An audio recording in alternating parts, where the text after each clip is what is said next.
Ma sœur a exigé la moitié de la prime que j'ai gagnée après un mois de travail brutal. Parce que j'ai des enfants. J'ai ri. Tu plaisantes, n'est-ce pas? Maman a dit calmement, la famille est de la famille.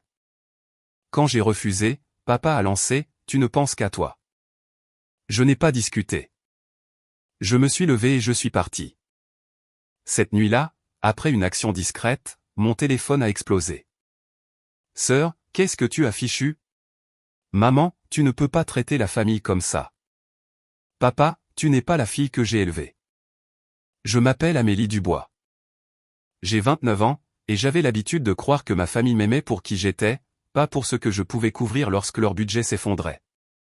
Samedi dernier a prouvé à quel point j'avais tort. Je suis entré chez mes parents en pensant que ce serait le dîner de fin de semaine habituel, celui où tout le monde fait semblant d'être proche parce que nous sommes assis à la même table. J'étais encore sur les rotules après le mois que je venais de survivre au travail, le genre de mois où votre téléphone devient une extension de votre main et où le sommeil vient par bribes.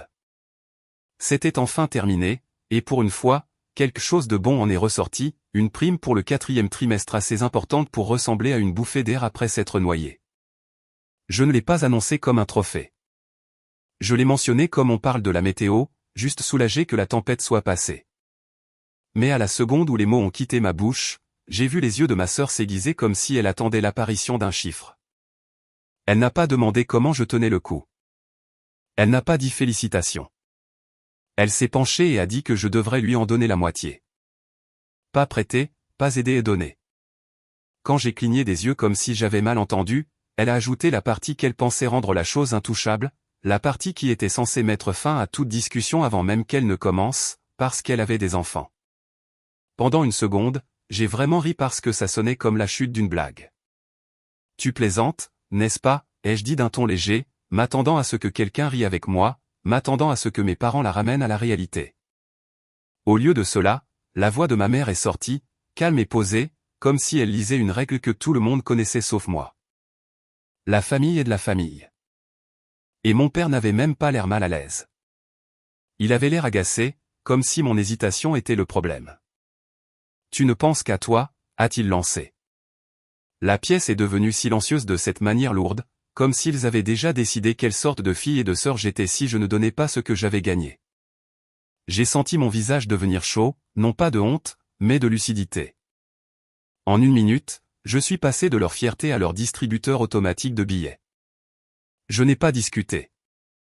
Je n'ai pas énuméré les nuits que j'ai passées éveillé, le stress, la pression, la façon dont j'avais tenu bon quand je voulais abandonner. Je me suis juste levé, j'ai repoussé ma chaise et je suis parti. Je ne savais pas ce qui faisait le plus mal, la demande ou à quel point cela leur paraissait normal. Mais je savais une chose en partant en voiture, s'ils pouvaient se retourner contre moi aussi vite pour de l'argent, alors je pouvais changer une chose tout aussi vite pour me protéger. Et quand j'ai fait cette action discrète plus tard dans la nuit, mon téléphone n'a pas tardé à se mettre à hurler. Si vous avez déjà été culpabilisé pour payer les choix de quelqu'un d'autre, restez avec moi. Parce que ce qui s'est passé ensuite est exactement la raison pour laquelle j'ai arrêté de supplier d'être comprise et j'ai commencé à établir des règles qu'ils ne pouvaient pas enfreindre. Je n'ai même pas allumé la radio. Le trajet de retour chez moi semblait déjà trop bruyant, comme si mes pensées prenaient toute la place dans la voiture. Mes mains étaient stables sur le volant, mais mon estomac se serrait par vagues lentes, comme cela arrive quand on réalise quelque chose qu'on ne peut plus ignorer. Il n'avait pas demandé si j'allais bien. Pas une seule fois.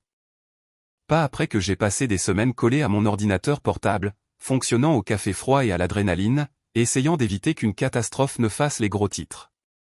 Il se moquait que j'ai été si surmené que j'avais commencé à rêver en message d'erreur. La seule chose qui les a illuminés, c'est l'idée que ma prime arrive sur mon compte, comme si mon dur labeur était un coupon familial qu'ils pouvaient encaisser quand ils en avaient envie. Je me suis garé devant mon immeuble et je suis resté assise une minute, regardant mon reflet dans le pare-brise. J'avais l'air calme. Je ne me sentais pas calme. Je me sentais utilisé. Et pire, cela me semblait familier, comme si ce n'était pas nouveau, mais seulement enfin évident. À l'université, quand je prenais des quarts de travail supplémentaires et vivais de nouilles instantanées, je me disais que c'était temporaire. Quand j'ai commencé à gagner un salaire décent et que ma sœur a eu besoin d'aide, je me suis dit que c'était ce que faisait une bonne famille. Quand mes parents ont laissé entendre que j'étais la responsable, l'économe, celle qui pouvait gérer, je l'ai pris comme un compliment. Ce soir, j'ai compris que ce n'avait jamais été un compliment. C'était un rôle qu'ils m'avaient assigné parce que cela leur était bénéfique. Je suis monté, j'ai enlevé mes chaussures et j'ai ouvert mon application bancaire avec le genre de concentration que je réservais habituellement aux urgences au travail. La prime était là, dormant sur mon compte courant comme une cible. Je pouvais presque entendre la voix de ma sœur dans ma tête, à moitié suffisante, à moitié désespérée, comptant déjà de l'argent qui n'était pas le sien. C'est à ce moment-là que j'ai pris la décision que j'aurais dû prendre il y a des années. Je n'ai pas seulement déplacé l'argent, j'ai changé tout l'échiquier. J'ai transféré l'intégralité de la prime sur un nouveau compte qui n'avait rien à voir avec personne d'autre que moi. Ensuite, j'ai mis à jour mon virement automatique pour que les futurs salaires atterrissent quelque part dont ma famille ne connaissait même pas l'existence. J'ai réinitialisé tous les mots de passe, activé l'authentification à 2 facteurs et supprimé tous les appareils de confiance qui n'étaient pas les miens. Puis je suis allé plus loin, car j'avais appris quelque chose dans mon domaine de travail, les gens qui se sentent en droit de tout avoir ne s'arrêtent pas à demander. Ils escaladent. J'ai pris les mesures nécessaires auprès des organismes de crédit pour bloquer toute nouvelle demande à mon nom, j'ai mis une alerte à la fraude sur mon dossier et j'ai activé les notifications en temps réel pour toute tentative d'ouvrir une nouvelle ligne de crédit à mon nom. Cela a pris moins de 20 minutes. Discret, propre, légal, le genre d'action qui n'a l'air dramatique que lorsque quelqu'un essaie de forcer une porte et se rend compte qu'elle est verrouillée de l'intérieur. Je ne me sentais pas coupable. Je me sentais plus légère, comme si j'étais enfin sorti d'une prise d'étranglement dont je ne savais pas que j'étais victime. Je rinçais un verre à l'évier quand mon téléphone a vibré. Un message, puis un autre, puis un appel manqué. L'écran n'arrêtait pas de s'allumer comme un signal d'alarme.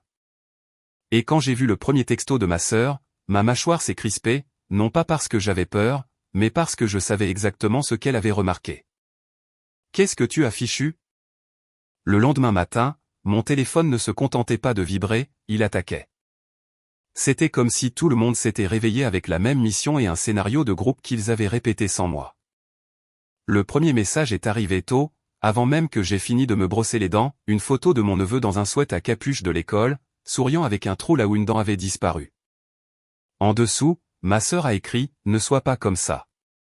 Les enfants ne méritent pas ça. » J'ai fixé l'écran et j'ai senti ce pincement familier dans ma poitrine, celui qu'elle m'avait inculqué pendant des années. Regarde les enfants. Culpabilise. Répare. J'ai posé le téléphone et j'ai continué à me préparer pour le travail. 2 minutes plus tard, une autre photo, ma nièce à son cours de danse, un costume scintillant, ses petits bras étendus comme si elle volait. Tu vois, a texté ma sœur. C'est ça que tu leur prends. J'ai presque ri, mais c'est sorti comme une expiration brusque par le nez. Je ne prenais rien. Je refusais qu'on me prenne quelque chose. Les appels ont commencé après ça. Ma mère d'abord, la voix douce comme si elle essayait la gentillesse comme on essaie une nouvelle robe. Chérie, a-t-elle dit dans un message vocal, rappelle-moi. On peut en parler comme des adultes. On n'a pas besoin de rendre les choses laides. Je n'ai pas rappelé. Je suis allé sur mon ordinateur portable, j'ai ouvert mon calendrier et je me suis forcé à retrouver le rythme normal d'un lundi. Mais je ne pouvais pas oublier le mot « laide », car il signifiait toujours la même chose dans ma famille. Laide signifiait des limites. Laide signifiait non. Laide signifiait que je n'étais pas arrangeante. Vers midi, mon père a texté. Pas de salutation, pas de questions, juste un ordre, viens ce soir. On va régler ça. Quand je n'ai pas répondu, son message suivant a atterri plus durement, comme s'il avait pris personnellement le fait que mon silence ne lui obéissait pas. Tu agis comme une étrangère. Ta sœur a besoin de toi. J'ai gardé les mains sur le clavier et le visage neutre, comme je le faisais lors des réunions tendues au travail. Dans ma tête, je répétais quelque chose que j'avais appris à mes dépens, ne discute pas par écrit. Ne leur donne pas des mots qu'ils peuvent déformer. Ma sœur n'a pas arrêté.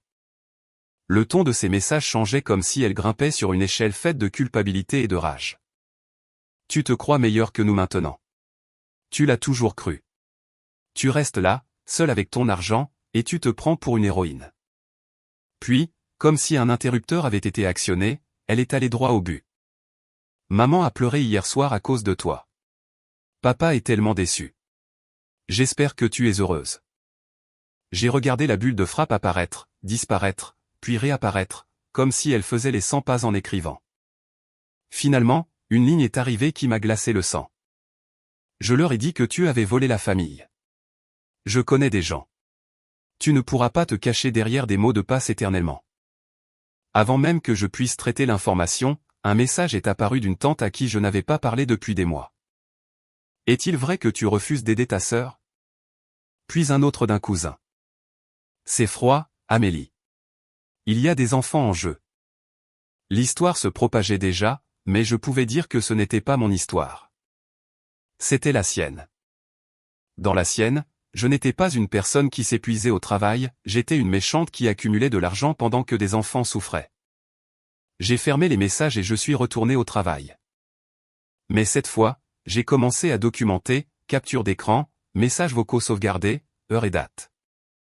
Non pas parce que je voulais être mesquine, mais parce que quelque chose dans le dernier texto de ma sœur ressemblait à un avertissement, pas à une insulte. Tard ce soir-là, alors que le ciel à l'extérieur de ma fenêtre était devenu de ce gris plat et que mon appartement était de nouveau silencieux, une notification de mon application de surveillance de crédit a clignoté sur mon écran, fraude potentielle détectée. Nouvelle tentative de demande de crédit. Mon cœur ne s'est pas emballé. Il est devenu froid et vif, comme une lame qui se met en place. Quelqu'un venait d'essayer d'ouvrir quelque chose à mon nom, et parce que j'avais bloqué mon crédit, la tentative avait échoué. J'ai regardé l'alerte, puis le message précédent de ma sœur. Tu ne pourras pas te cacher derrière des mots de passe éternellement. C'est là que j'ai compris. Elle n'était pas seulement en colère, elle était prête à prendre. Cette nuit-là, je n'ai pas beaucoup dormi. Non pas parce que je paniquais, mais parce que mon cerveau est resté dans ce mode d'hypervigilance dans lequel j'avais vécu pendant des semaines au travail, celui qui passe en revue les scénarios comme une liste de contrôle. Si quelqu'un a tenté une demande de crédit à mon nom, ce n'était pas un malentendu. C'était une intention. Et l'intention signifiait une escalade. Le mercredi, les textos s'étaient transformés en bruit, un flot constant d'indignation provenant de numéros que je bloquais et de nouveaux qui apparaissaient comme de la mauvaise herbe. J'ai maintenu mes routines malgré tout, travail, salle de sport, courses. La partie calme de moi voulait croire que ça s'éteindrait. La partie réaliste de moi savait que ma sœur ne s'éteignait pas, elle brûlait tout jusqu'à ce que quelqu'un lui donne ce qu'elle voulait. Vers 20h ce soir-là, j'étais en train de réchauffer des restes quand je l'ai entendu, un coup sec. Pas le genre poli d'un voisin, mais le genre qui dit « Je ne partirai pas tant que vous n'aurez pas répondu ». Puis un autre. Puis le bruit de quelqu'un qui secoue la poignée comme s'il avait le droit de la tester. Je ne me suis pas précipité vers la porte. J'ai d'abord regardé par le Judas. Bien sûr, c'était elle, les cheveux tirés en arrière, la mâchoire serrée et le même visage qu'elle arborait lorsqu'elle m'avait acculé lors des réunions de famille pour parler en privé. Elle a frappé de nouveau, plus fort, comme si le volume pouvait forcer l'obéissance. J'ai ouvert la porte juste assez pour garder la chaîne de sécurité. Ses yeux se sont fixés sur l'entrebâillement, et elle s'est lancée directement. Pas de bonjour, pas d'hésitation, comme si nous étions au milieu d'une conversation dont elle avait déjà décidé de la fin. Tu te crois maline, a-t-elle sifflé. Tu as déplacé l'argent. Tu as coupé les ponts avec maman. Tu nous as embarrassés. J'ai gardé une voix basse. Tu n'as pas à exiger la moitié de ma prime. Ce n'est pas à toi. Son rire était aigu et laid. Tu ne comprends pas, Amélie. J'ai des enfants. Tu es censé aider. Tu vis seule. Tu n'as aucune idée de ce que ça coûte de les nourrir, de les garder à l'école, de les maintenir dans des activités. Sa voix montait à chaque mot, et je pouvais imaginer mes voisins de l'autre côté des murs en train d'écouter.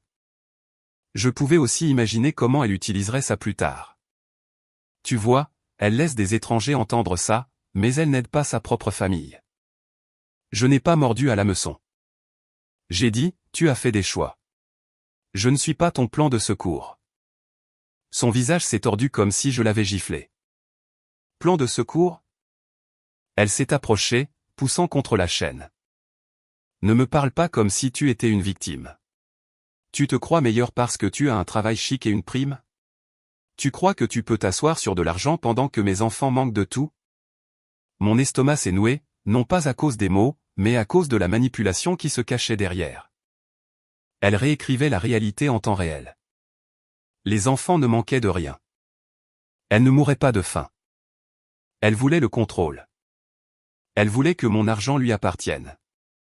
J'ai dit, je ne discute pas de ça sur le pas de ma porte. Ses yeux ont balayé mon appartement à travers la fente comme si elle faisait l'inventaire. Ça doit être sympa, a-t-elle ricané. Un petit endroit tranquille, propre. Personne ne dépend de toi, personne ne t'aime assez pour avoir besoin de toi. Celui-là a touché là où elle le voulait, car elle connaissait mon point faible. Elle savait que j'avais passé des années à être la personne fiable parce que se sentir nécessaire était la preuve que je comptais. J'ai quand même soutenu son regard. Aimer quelqu'un ne signifie pas l'épuiser. Sa bouche s'est ouverte, et pendant une seconde, j'ai cru qu'elle allait enfin dire quelque chose de sincère. Au lieu de ça, elle est devenue plus froide. Très bien. Si tu comptes agir comme ça, ne sois pas surprise quand les gens découvriront qui tu es vraiment. J'ai ravalé l'envie de discuter. C'est ce qu'elle voulait, une dispute qu'elle pourrait mettre en scène. J'ai dit, par maintenant. Elle n'a pas bougé. Elle s'est penchée et a baissé la voix comme si elle partageait un secret. Tu as bloqué ton crédit, n'est-ce pas? La façon dont elle l'a dit n'était pas une question, c'était une confirmation. Mon pouls a battu une fois, fort. J'ai gardé un visage impassible. Elle a souri, et ce n'était pas un sourire heureux. C'était le sourire de quelqu'un qui vient de réaliser que la porte qu'il a essayée était verrouillée et qui cherche maintenant une fenêtre. Tu crois que tu peux m'arrêter, a-t-elle chuchoté. On n'arrête pas la famille. Puis elle s'est redressée, soudainement bruyante à nouveau, s'assurant que le couloir pouvait entendre. Je n'arrive pas à croire que ma propre sœur me ferait ça. Mes enfants s'en souviendront, Amélie. Elle a levé les mains en l'air comme si elle jouait une pièce de théâtre. J'ai attendu que ces mots s'épuisent. Puis j'ai décroché la chaîne, non pas pour la laisser entrer, mais pour fermer complètement la porte et la reverrouiller avec un clic ferme qui sonnait comme une ponctuation. À travers le bois, je l'ai entendu frapper une fois, comme une insulte finale. Puis ses pas se sont éloignés en trombe. Je suis resté là quelques secondes, écoutant ma propre respiration, régulière et contrôlée. Puis je suis retourné dans ma cuisine, j'ai ouvert mon ordinateur portable et j'ai consulté le rapport d'alerte à la fraude, car après ce qu'elle venait de dire, je ne devinais plus. Je me préparais. Le jeudi matin, j'avais un numéro de dossier et une trace écrite. Je n'ai rien fait de dramatique. Je n'ai pas appelé mes parents en hurlant. Je n'ai pas dénoncé ma sœur sur les réseaux sociaux. J'ai géré la situation de la même manière que je gérais les violations au travail, calmement et méthodiquement. J'ai appelé la ligne antifraude, confirmé la tentative de demande de crédit et demandé tous les détails, heure, prêteur, lieu. Ensuite, j'ai déposé un rapport de vol d'identité et j'ai sauvegardé des copies de tout dans un dossier daté. J'ai également activé des alertes supplémentaires pour que, si quelqu'un réessayait, je le sache en quelques secondes. C'était presque ennuyeux de simplicité, et c'est ce qui le rendait satisfaisant. Ma sœur avait toujours compté sur le chaos, j'utilisais la structure. Une fois les bases verrouillées, j'ai envoyé un seul courriel à mes parents en 3 phrases, sans émotion, sans supplication. J'ai dit qu'il y avait eu une tentative frauduleuse d'ouvrir un crédit à mon nom. Je l'avais signalé. Et à partir de maintenant, je ne communiquerai que par courriel. C'est tout. Je n'ai accusé personne. Je n'en avais pas besoin. En moins d'1 heure, ma mère a appelé quand même si j'avais clairement fixé la limite. J'ai laissé le message aller sur la messagerie vocale. Sa voix était tendue, comme si elle essayait de paraître calme tout en retenant la panique. Amélie, s'il te plaît, appelle-moi. Nous devons parler. Ça va trop loin. Ta sœur est anéantie. Ton père est furieux. Puis mon père a texté, et ce n'était pas de l'inquiétude, c'était de l'irritation, comme quelqu'un qui vous envoie un texto quand vous lui avez compliqué la vie. Qu'est-ce que tu leur as dit? Règle ça. J'ai fixé ce mot pendant une longue seconde. Règle ça. Comme si j'avais causé la tentative de fraude en ne donnant pas l'argent. Comme si le vrai problème n'était pas ce que quelqu'un avait essayé de me faire, mais le fait que je refusais de maintenir le confort de tout le monde. Alors que je décidais encore de répondre, le message de ma sœur est arrivé d'un nouveau numéro. Tu l'as vraiment signalé? Tu essaies de me ruiner? Je n'ai pas répondu. J'ai juste fait une capture d'écran et je l'ai sauvegardée. 10 minutes plus tard, un autre message d'elle, plus long, frénétique, plein de rage déguisée en peur. Tu n'as aucune idée de ce que tu as fait. Si ça figure sur mon dossier, je suis fini. Mes enfants sont finis. Tu es malade. Le mot « malade » m'a fait serrer la mâchoire parce que c'était son schéma. Elle faisait quelque chose de cruel, puis se positionnait en victime dès que les conséquences apparaissaient. J'ai laissé les messages non lus et je suis allé en réunion. En sortant, j'avais un appel manqué d'un numéro inconnu et un message vocal d'un homme que je ne reconnaissais pas. « Salut, c'est Cédric. C'est important. S'il te plaît, rappelle-moi. » Mon estomac s'est noué car je savais qui c'était, le mari de ma sœur. Il avait toujours été poli lors des réunions de famille, silencieux, le genre de type qui souriait et la laissait parler.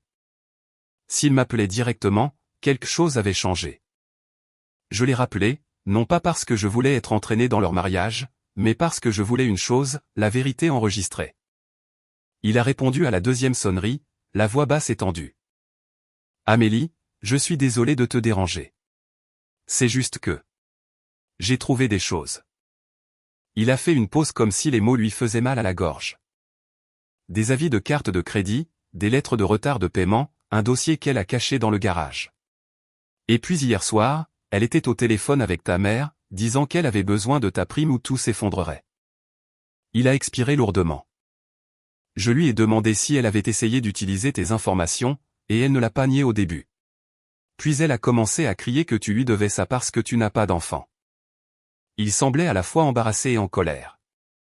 Je ne savais pas que c'était aussi grave. Je n'appelle pas pour te demander de l'argent.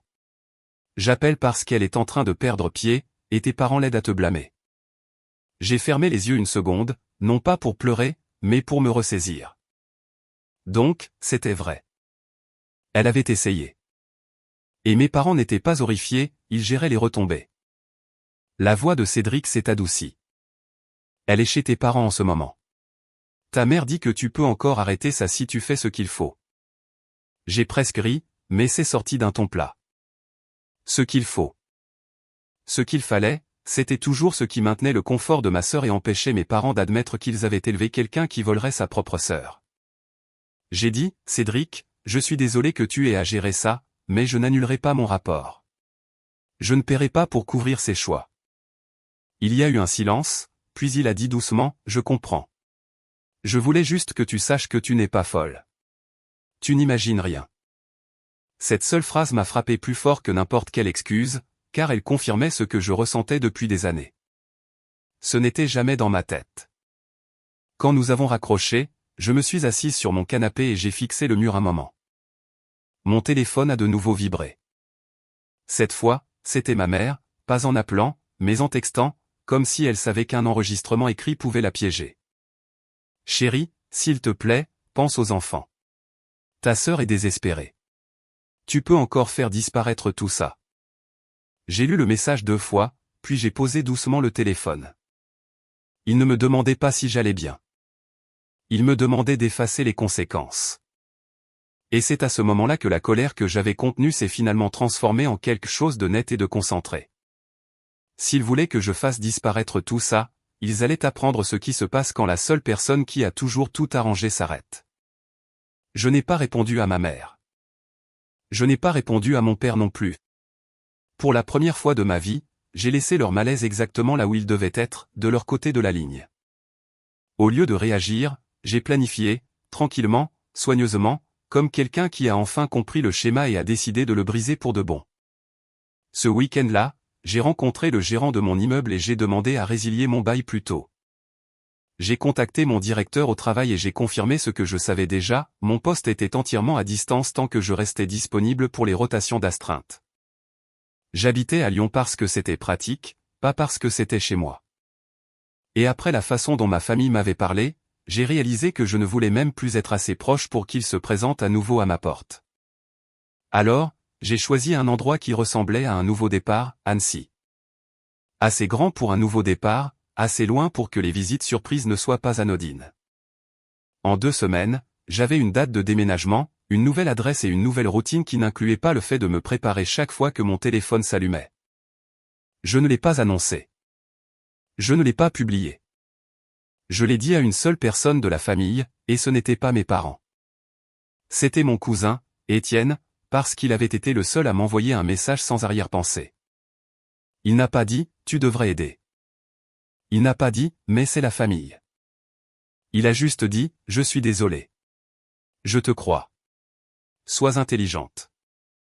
Il m'a aidé à faire suivre mon courrier sans que ce soit évident et m'a prévenu que ma mère avait appelé des parents, essayant de construire une histoire où j'étais la méchante et ma sœur la sainte en difficulté.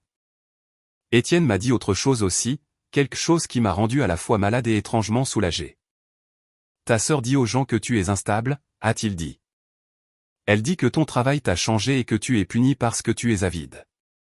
Il déforme complètement la réalité. Je le savais déjà. Je ne réalisais juste pas jusqu'où ils iraient pour protéger la version de la réalité où ils avaient raison. À Annecy, ma vie est devenue plus calme de la meilleure des manières. J'ai trouvé un petit appartement près d'un sentier au bord du lac, le genre d'endroit où les matins semblaient vous appartenir. J'ai rejoint un groupe de courses qui se retrouvait dans un café tous les samedis, et personne là-bas ne se souciait de ce que ma famille pensait de moi. Personne n'essayait de négocier mon salaire. La première fois que j'ai dit à quelqu'un que j'avais eu un mois difficile au travail, on ne m'a pas dit « Alors, qu'est-ce que tu en as retiré ?» On m'a dit « Est-ce que ça va ?» Cette différence ressemblait à la lumière du soleil après avoir vécu sous des néons pendant des années. C'est aussi comme ça que j'ai rencontré Grégoire. Il n'était pas dramatique. Il n'était pas insistant. Il écoutait plus qu'il ne parlait. Et quand il m'a posé des questions sur ma famille, c'était avec curiosité, pas avec un sentiment de droit. Quand je lui ai raconté la version courte, il n'a pas bronché ni essayé de réparer les choses. Il a juste dit, ça a l'air épuisant. Je suis content que tu t'en sois sorti. Pendant ce temps, à Lyon, les conséquences continuaient de s'accumuler, et cette fois, je n'étais pas là pour amortir la chute. Étienne me tenait au courant quand les choses devenaient assez bruyantes pour que toute la famille ne puisse plus faire semblant. Manon a dû vendre son VUS, m'a-t-il dit. Elle a du retard sur ses cartes de crédit, et il menace de la mettre en recouvrement. Cédric a déménagé. Il a dit qu'il ne pouvait pas vivre avec des mensonges et des crises constantes. Tes parents sont furieux, mais pas contre elle, contre toi, parce que tu ne paies pas pour que tout se calme. J'aurais dû être choqué, mais je ne l'étais pas. C'était toujours leur logique, celui qui refusait de gérer le désordre devenait le problème. Quelques jours plus tard, une lettre est arrivée à ma nouvelle adresse. Pas d'adresse de retour, mais j'ai reconnu instantanément l'écriture de mon père. Je ne l'ai pas ouverte tout de suite. Je l'ai tenue dans ma main, sentant le poids de toutes les fois où j'avais cédé pour maintenir la paix. Quand je l'ai finalement ouverte, les mots étaient exactement ce à quoi je m'attendais, pas d'excuses, pas de prise de responsabilité, juste une exigence déguisée en déception. Tu as déchiré cette famille. Rentre à la maison. Répare ce que tu as commencé. J'ai fixé la page jusqu'à ce que l'encre se brouille légèrement. Puis je l'ai repliée et je l'ai mise dans un tiroir avec le reste de ma documentation, non pas parce que je la gardais comme un souvenir, mais parce que j'en avais fini de faire comme si ça n'était jamais arrivé. 2 nuits plus tard, un courriel est arrivé d'une adresse que je ne reconnaissais pas, mais le style d'écriture l'a trahi avant même que je ne voie le nom en bas. Amélie, je suis désolé de la tournure des événements. J'étais stressé. Je ne le pensais pas. J'ai juste besoin d'un peu d'aide pour me remettre sur pied. S'il te plaît, juste cette fois. Ma poitrine s'est serrée car même dans ses excuses, elle tendait la main vers mon portefeuille. Elle n'avait pas changé, elle était juste à court d'options. J'ai tapé 3 lignes et je me suis arrêté avant de trop expliquer, car trop expliquer était leur façon de vous ramener. J'ai gardé les choses simples, j'espère que tu obtiendras le soutien dont tu as besoin. Je ne te donne pas d'argent. Ne me contacte plus. Puis j'ai bloqué l'adresse et je suis allé courir, laissant l'air froid chasser les derniers vestiges de la vieille culpabilité de mes poumons. Pendant un moment, j'ai eu l'impression que la tempête était enfin derrière moi. Et puis, par un après-midi tranquille, alors que je commençais à croire que la distance avait fonctionné, quelqu'un a frappé à ma porte. Pas un voisin, pas une livraison, un coup qui portait un sentiment de droit à travers le bois. Mon estomac s'est noué en regardant par le Judas et en voyant 2 silhouettes familières de l'autre côté. Mes parents m'avaient trouvé. Je n'ai pas ouvert la porte, pas tout de suite. Je suis resté là, la main sur la poignée, écoutant la voix de ma mère s'infiltrer dans le couloir comme si elle était déjà à l'intérieur, comme si la distance ne signifiait rien. Chérie, nous savons que tu es à la maison. Nous voulons juste parler. Mon père a ajouté, plus fort, comme si le volume était l'autorité, arrête d'être enfantine. Ouvre la porte. L'ancienne version de moi aurait obéi par instinct, juste pour arrêter la scène, juste pour maintenir la paix. Mais la paix dans ma famille avait toujours signifié la reddition. J'ai pris une profonde inspiration, j'ai déverrouillé le pen dormant et j'ai ouvert la porte seulement à moitié, gardant mon corps dans le cadre comme une barrière. Je ne les ai pas invités à entrer. Les yeux de ma mère ont balayé mon appartement, essayant de voir ce que j'avais construit sans eux. Elle a forcé un sourire qui n'atteignait pas ses yeux. Te voilà. Tu nous as fait peur.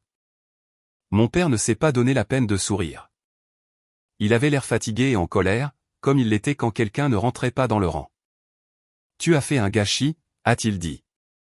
Tu dois rentrer à la maison et réparer ça. J'ai hoché la tête une fois, calmement. Je ne rentre pas à la maison. Le visage de ma mère s'est crispé. Amélie, ça a assez duré. Ta sœur souffre. Les enfants souffrent. Tu pourrais mettre fin à tout ça en un jour si tu le voulais. Cette phrase familière de nouveau, comme si mon argent était une gomme magique. J'ai dit, vous me demandez d'effacer les conséquences, pas d'aider quelqu'un à changer. La mâchoire de mon père s'est serrée. Ne nous parle pas comme si nous étions des étrangers. Nous sommes tes parents. Tu nous dois le respect. J'ai soutenu son regard. Le respect n'est pas la même chose que l'obéissance. La voix de ma mère est devenue douce, presque suppliante. Ma chérie, tu es têtue. Les familles se disputent. Mais nous pardonnons. Nous passons à autre chose. Donne-lui juste un petit quelque chose pour qu'elle puisse respirer. Ensuite, nous pourrons tous redevenir normaux. Normaux. Le mot a frappé comme un piège. Leur normalité, c'était moi qui payais, ma sœur qui prenait, et tout le monde qui agissait comme si c'était de l'amour. J'ai secoué la tête. Non. Les yeux de ma mère ont brillé. Alors, tu vas vraiment la punir? Punir ta propre sœur? Je n'ai pas élevé la voix. Je ne la punis pas. Je refuse d'être puni pour ses choix. Mon père s'est approché, et pendant une seconde, j'ai cru qu'il allait essayer de me bousculer. Tu es égoïste, a-t-il dit, la voix tranchante. Ce n'est pas comme ça que nous t'avons élevé. J'ai laissé le silence s'installer un instant, puis j'ai répondu de la voix la plus simple que j'avais. Vous m'avez élevé pour travailler dur et être responsable. C'est ce que j'ai fait. Vous ne vous attendiez juste pas à ce que je sois responsable envers vous. La bouche de ma mère s'est ouverte, puis s'est refermée, comme si elle ne trouvait pas de moyen de contester cela sans admettre la vérité. Alors, elle a utilisé la seule arme qui lui restait. Elle a dit, si tu ne règles pas ça, tu perdras cette famille. J'ai de nouveau hoché la tête, fermement. Si la seule façon de garder cette famille est de payer pour être aimé, alors je l'ai déjà perdue il y a longtemps. Le visage de mon père s'est tordu comme s'il voulait crier, mais il ne l'a pas fait. Il a juste regardé au-delà de moi et a dit, très bien. Ne viens pas pleurer quand tu auras besoin de nous. J'ai presque souri, car c'était la plus vieille menace du livre. L'idée qu'ils étaient mon filet de sécurité alors que j'avais été le leur pendant des années. J'ai dit doucement, je ne vous demande rien, et je ne vous donnerai rien non plus. Ni argent, ni accès, ni contrôle. Les yeux de ma mère se sont embués, mais même alors, cela semblait mis en scène, comme une performance qu'elle avait perfectionnée. Elle a chuchoté, tu as changé. J'ai répondu, j'ai enfin changé. J'ai fermé la porte, je l'ai verrouillée et j'ai appuyé mon front contre elle juste une seconde. Non pas parce que je craquais, mais parce que je laissais ce dernier chapitre se terminer. Les mois suivants ont été calmes, et ce calme ressemblait à une guérison. Étienne m'a dit que ma sœur était retournée vivre chez mes parents après que Cédric a demandé la séparation. Elle avait pris des quarts de travail à temps partiel dans un café et, pour la première fois de sa vie, elle ne pouvait pas se sortir des factures en parlant. Mes parents étaient épuisés, mais ils me blâmaient toujours chaque fois que la maison devenait tendue, car le blâme était plus facile que d'admettre qu'ils l'avaient encouragée. Je ne célébrais pas leurs difficultés, mais je ne les ai pas non plus secourus. C'était la limite. Puis, un samedi matin à l'épicerie, j'ai vu Manon dans l'allée des surgelés. Pendant une seconde, je l'ai à peine reconnue. Pas de coiffure parfaite, pas de sac de créateur, pas de confiance bruyante, juste une femme fatiguée dans un sweatshirt uni, scrutant les prix comme si chaque chiffre comptait. Quand elle a levé les yeux et m'a vu, son visage est devenu vide, puis a vacillé avec quelque chose que je n'avais pas vu chez elle depuis des années, la honte. Elle a dégluti et a prononcé mon nom comme si ça lui faisait mal. Amélie. Je n'ai pas bougé vers elle. Je ne me suis pas éloigné. Je suis juste resté là, calme. Elle a hoché la tête une fois, légèrement. Je suis désolé. Pas désolé que tu te sois fâché. Pas désolé que tu l'aies mal pris. Juste, désolé. Ce n'était pas bruyant. Ce n'était pas dramatique. Ça ne venait pas avec une histoire sur les enfants. Et pour la première fois, j'ai cru qu'elle le pensait, même si elle ne savait pas encore quoi en faire. J'ai dit, d'accord. C'était tout ce que je pouvais lui donner à ce moment-là. Elle a hésité, puis a demandé doucement, « Tu veux prendre un café un de ces jours ?» Juste parler. Pas d'argent. Je n'ai pas répondu tout de suite. J'ai laissé la question en suspens, car j'avais gagné le droit de choisir le rythme de ma propre vie. Elle a hoché la tête comme si elle comprenait et a poussé son chariot plus loin. Plus tard dans la journée, elle a envoyé un message par l'intermédiaire d'Étienne. Pas directement, juste une simple ligne, « Si jamais tu te sens prête, je serai là. » J'ai regardé ce message pendant longtemps et j'ai senti quelque chose s'apaiser dans ma poitrine. Pas le pardon, pas encore, mais la liberté. Parce que le but de tout cela n'a jamais été de détruire ma sœur, c'était d'arrêter de me détruire moi-même. J'ai appris que fixer des limites ne vous rend pas cruel, cela vous met en sécurité. Que l'aide n'est pas de l'amour lorsqu'elle est exigée, et que la culpabilité n'est pas de la gratitude déguisée. Une vraie famille ne vous punit pas pour avoir dit non, et le véritable amour ne vous demande pas de vous rabaisser pour que quelqu'un d'autre reste à l'aise. Je peux souhaiter à ma sœur de grandir sans lui redonner les clés de ma vie. Je peux me soucier d'elle à distance tout en protégeant ce que j'ai construit. Et si elle change vraiment, la porte n'est pas verrouillée pour toujours. Elle est juste verrouillée à la version d'elle qui pensait que mon succès lui appartenait. Chez Récits de revanche, notre équipe se consacre à la création de scénarios significatifs et engageants qui inspirent la réflexion et la croissance. Toutes les histoires partagées sur cette chaîne sont purement fictives et conçues pour transmettre des leçons positives et une valeur éducative aux téléspectateurs. Ce scénario souligne l'importance d'établir des limites saines même au sein des relations familiales et montre que le respect de soi n'est pas de l'égoïsme. Il encourage les téléspectateurs à réfléchir de manière critique à la manipulation, à la responsabilité et à la responsabilité personnelle. En fin de compte,